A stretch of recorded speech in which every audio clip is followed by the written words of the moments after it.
Hello and welcome to Once More with Feeling. I'm your host, James Olson, here at Little Red Sounds in New Westminster, British Columbia, Canada. Tonight we are joined by a young and rising alternative rock and shoegaze-influenced indie rock band that has blissful noise and youthful energy in spades. Give it up for Cherry Pick.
Check, check, check, check.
Cherry Pick.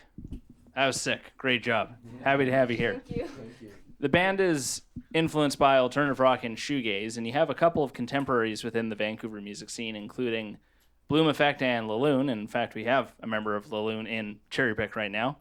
Got love Moonlighting. What is it about Cherry Pick that makes the group unique by comparison? Well, I would say that I don't think that we're unique at all, to be honest. There's been a big shoegaze boom, and, you know, I hopped onto that train because that music connected to me. I think that the only thing unique about our music is if you listen to it, you can definitely hear our influences. Like, if you listen to a song, you can be like, oh, that's like that one Julie song. And then the next, like, bridge is like, hey, that kind of sounds like Wednesday. So I guess that's the only thing. We're pretty loud. Yeah, and we're loud. But, like, I guess the only thing unique about that is, like, we have a unique blend of all the bands that we like, and you can really hear it in our music because we're influenced by that a lot. Like Julie and Mannequin Pussy and Wednesday. If you listen to my songs, I promise you, you can hear parts of them that it's just a Frankenstein of all all the music I like. Yeah. There's a good saying that goes, stealing from one source is plagiarism, stealing from multiple sources is inspiration. Word. Yeah. Yeah. That's pretty good. Yeah. Yeah. James made that up. Yeah, I'll claim Wicked, ownership of cool. that. It's just me. Just put that on the Wikipedia. Hell yeah. He's really smart. I understand that the band formed in high school or while you were still in high school. How important have all ages venues been in terms of being able to connect with new fans? Extremely important because a lot of our demographic is also still in high school. When I was starting this project, since I was in high school, I think that this music really, I don't know, it speaks to like loser kids in high school like I was. So, no, wait, not losers, but you know what I mean. So yeah, we noticed that when we play 19 plus shows, our pull isn't as great because, I don't know, our music is focused towards a specific demographic for sure. But yeah, being able to be a kid and get inspired by seeing live shows is really important. Like, I remember my first live show I ever saw in the Vancouver music scene. Actually, Ethan was in, because he was in this band called Book Club. Was that the first show? That was the first show I ever saw in my whole thing. And I saw that and I was like, oh my God, this is so cool. And, you know, I can say that if I didn't see that at the ripe age of like 15, 16, who knows if I'd be in a band right now, because I was able to see other kids just doing it. And luckily that venue was all ages because it was outside. And I appreciate the fact that our scene has so many all ages venues that are mostly DIY. But yeah, it's just really important. Absolutely. So the band dropped your debut EP, Sorry Place, in 2024, and I understand that you have a new album in the works. What can you tell us about this next release? It's gonna be gas. Just wait on it. just wait. For this new album, I listened to my old music for inspiration because that shit's hard as fuck. I'm sorry, I'm kidding. Gotta be inspired by anyone. Just be inspired by yourself. But yeah, it's gonna be cool. I'm gonna work with a lot of people on it and put a lot more time into it than any other of my projects, because most of my projects, oof, man, they're so rushed. I just want to get things out because I'm so driven and I just need it out.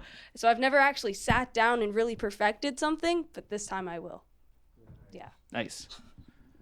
Speaking of which, do you have a timeline on that, or I guess it's still a work in progress, eh? No pressure. I just want to hear it. Probably June. Oh, nice. Okay, that's Yeah. reasonable. Yeah, June. Yeah. That's his dog's name. Nice. Very important contribution. Yeah. I actually have a tattoo of my dog. You want to see it? Yeah, show us the tattoo, Mike. Come on. Yo, what the Oh, it's, And he's got a. And he's got. Oh my God. And oh yeah, he likes to smoke.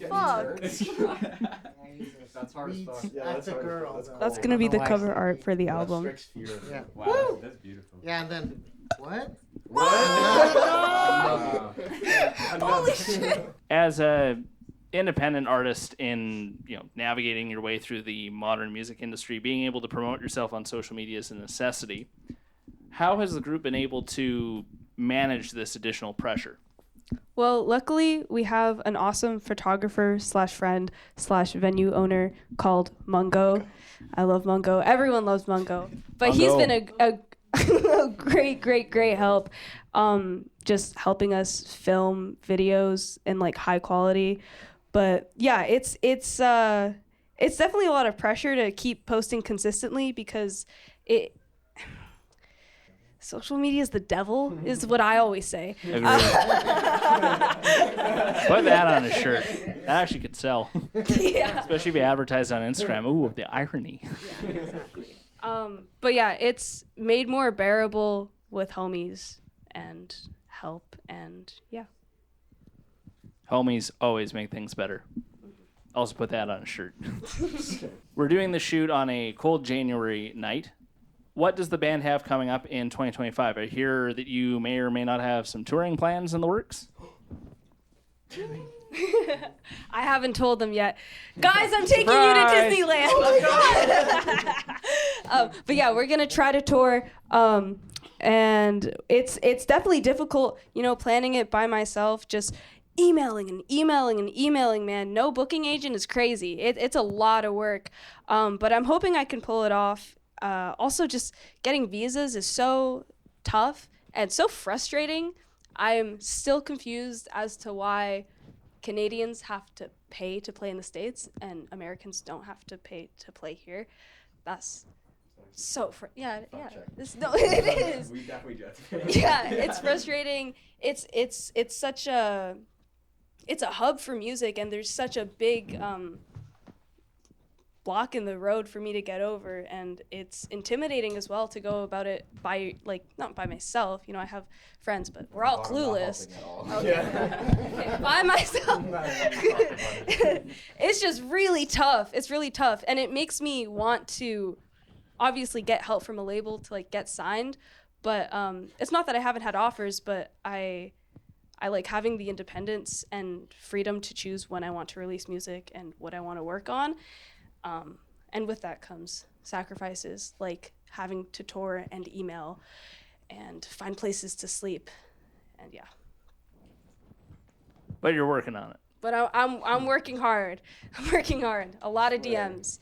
Is there a city in the U.S. or Canada or hell anywhere in the world that you'd want to play the most? California. Yeah, just California. Oh, that's my favorite city, California. Yeah. California is a great city. I think that as a city, it's just really small and good. It's really cozy. For sure, for sure. I've heard everyone's really nice to one another. My favorite state is LA though, but no, I think just like all of California. I want to see San Francisco. I want to see LA. I want to go back to San Diego. It just seems sick, and it's all my favorite bands come from there. Once again, thank you so much, Cherry Pick. It's been amazing having you here tonight. I just got one more question for the whole band. Who is your favorite Vancouver band or artist?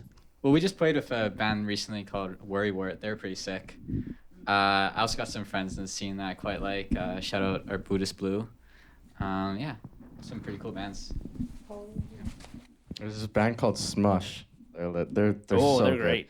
They're so good. The album they put out last year is incredible. I know. Like I had final exams recently, and I studied like to their album like over and over and over again. So, yeah, probably Smush. There's so many. I love Piss. I love Worry Wart, Scarlet Fever, Blind Spot, to name a few. So we got 2 for Worry Wart. So you can get a triple. I'm going to tie it. Piss is by far my favorite band. I love Piss so much. They are so awesome. You got 2 for Piss and 2 Go for Worry listen Wart. to Okay. Piss. See if we can get a rally. Love Piss. Ticker tape. Don't take that out of context. Once again, thank you so much. Great to have you here. Get Piss in our ears.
Okay, getting the vocals right.